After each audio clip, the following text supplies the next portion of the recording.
Les amis, j'espère que vous allez tous bien. On se retrouve aujourd'hui avec une nouvelle vidéo d'actualité. On va parler de Thomas Spinal, de Khamzat Chimaev, de Nassourdine Imavov, etc. On va faire le tour de ce qui se dit sur les médias. Et on commence tout de suite, les amis, avec une vidéo. Attendez, je vous mets ça tout de suite. Bougez pas.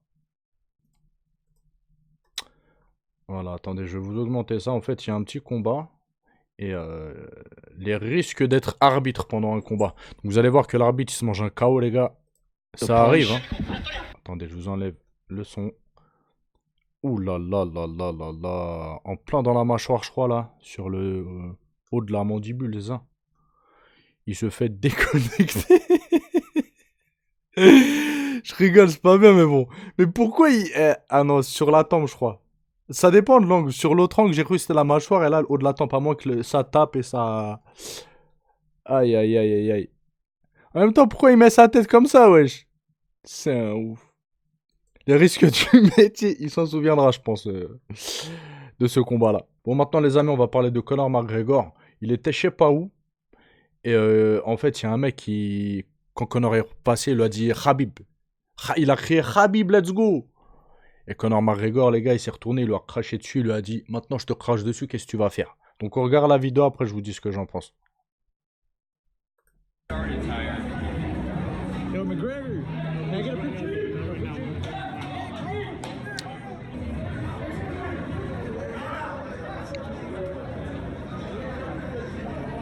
Là, il lui a craché dessus, on l'entend. Et là, il vient de lui dire je t'écrase au visage, tu fais quoi? Rien.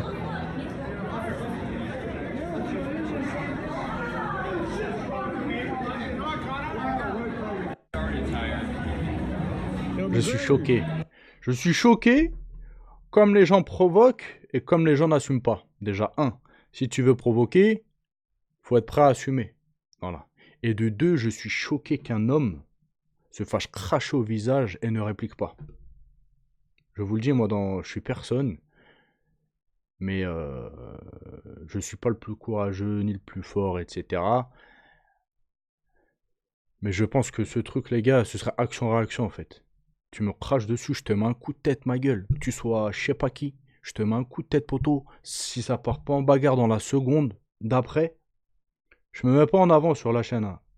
Bien au contraire, j'ai tendance à, parce que je suis personne, etc., bah, à me mettre à ma place, d'accord? Mais après, il y a les sports de combat et il y a la vie de tous les jours. Vous voyez? Et même dans la vie de tous les jours, je suis personne. Mais ce genre de choses, les gars, je sais pas, j'en perds mes mots, tellement que c'est hard. Tellement. Un mec qui vient, il te crache au visage, il te dit je te crache au visage, tu fais quoi? Et tu fais rien. C'est. Là, Connor, il l'a. Tu peux pas faire plus grande humiliation. Tu peux pas faire plus grosse humiliation que ce que Connor vient de faire. C'est terrible. Après, l'autre, il l'a cherché. Voilà. Après, bon, c'était bon enfant. C'est pas méchant, Connor. Connor a vraiment pris la mouche, là, et il a dépassé les limites, Connor. Mais si j'avais été l'autre, je lui aurais mis un coup de tête, les gars. Je me serais acharné. Ah, je me serais acharné. Après, voilà, ne pensez pas que Zerma, je me la raconte ou je sais pas quoi, pas du tout. J'ai rien à vous prouver à vous. J'ai ma famille, j'ai mes proches, etc. Les gens, ils savent comment je suis. À vous, on se connaît pas, la plupart, on se connaît, on se verra sans doute jamais dans notre live. J'ai rien à vous prouver, les frères, je sais pas quoi. On s'en bat les reins. Je vous dis juste, il y a des choses, les gars, c'est compliqué. Et ça, moi j'ai un petit peu de, voilà quoi, un petit peu d'ego, on va dire, ça aurait du mal à passer. Et j'espère que les gars, que la quasi-totalité de ceux qui me regardent, si un jour ça doit vous arriver, vous laissez pas faire, ça c'est une agression physique, hein, il me semble. Un crachat, je crois, faudrait que s'il y a des avocats ou je sais pas sur ma chaîne, dites-moi si ça c'est pas considéré comme une agression physique, un crachat. Ah. Et je crois que si c'est le cas, à partir du moment où on te crache dessus, il y a agression physique, t'as le droit de répliquer. Donc c'est bien en plus, si c'est le cas, pénalement c'est bien. Vous voyez ce que je veux dire? Mais non, c'est hardcore ce qui s'est passé là, je suis choqué. Bref, maintenant les amis, on va parler de Khamzat Chimaev. Il joue au foot là avec ses potes. Et vous allez voir qu'il a zéro délicatesse. Que dans le bourrinage, la famille. Bon, ça va très vite, une vidéo de 11 secondes. Mais on voit le genre de mec, en fait. Tu joues au foot avec. Que dans la brutalité, que dans le physique. Il est là, il te casse.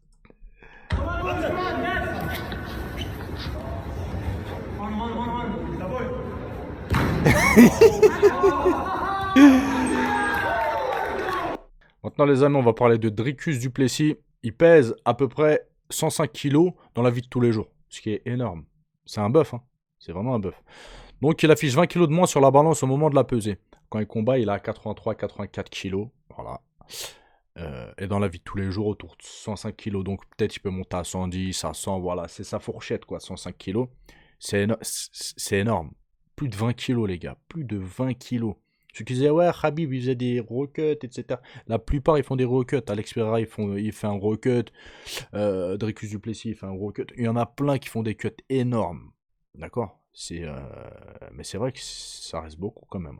Maintenant, les amis, Nassourdine Imavov, numéro 2 de la catégorie des moins de 84 kilos.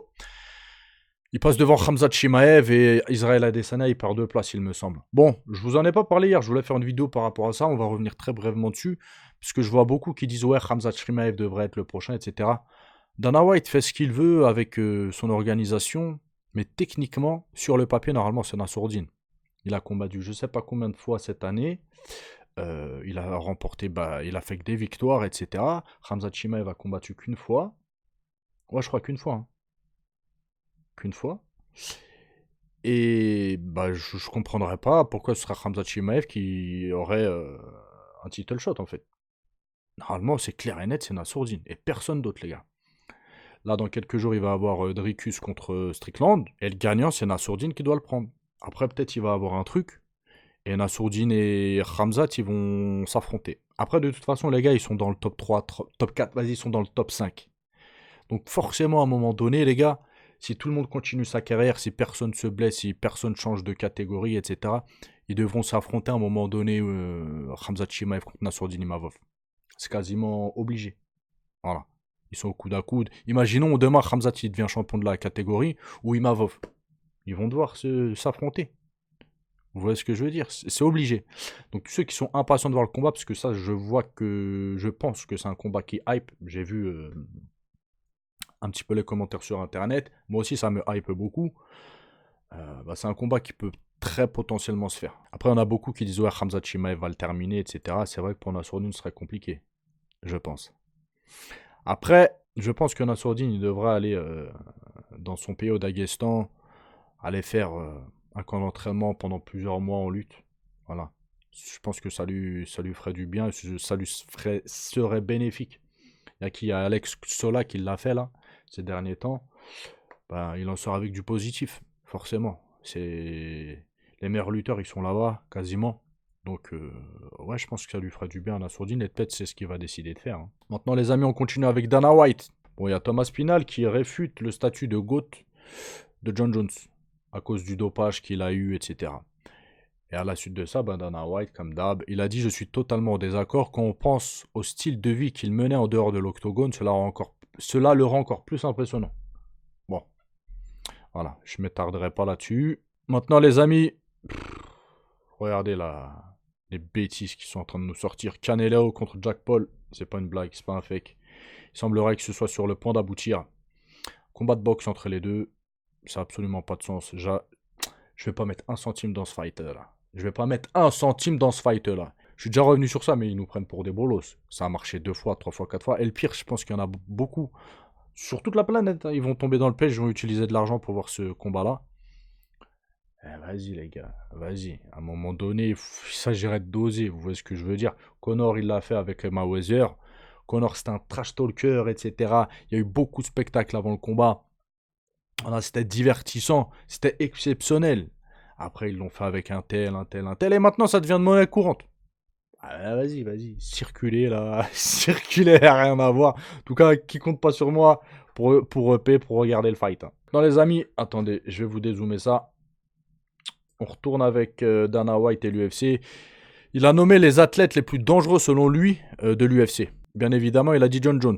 C'est le meilleur de tous les temps. Ça, j'irai doser peut-être un petit peu.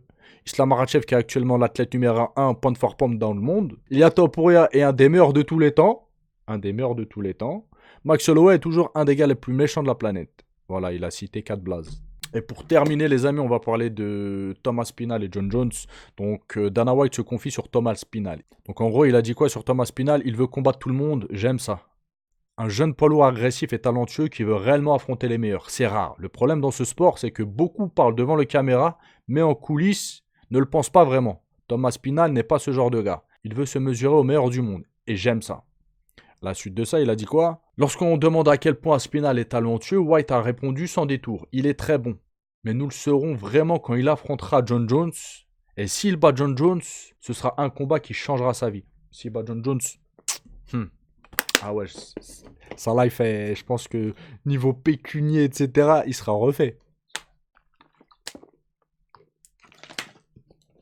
Il sera refait de ouf. Et au passage, Dana White, là, entre les lignes, il nous dit que voilà, potentiellement le combat il va avoir lieu. Voilà, c'est la continuité. Ils en avaient parlé il y a quelques temps, etc. Et là, Dana White, il revient dessus, s'il l'affronte, etc. Donc, voilà, les négociations, je pense, elles sont toujours ouvertes et ils sont toujours en train de négocier, quoi.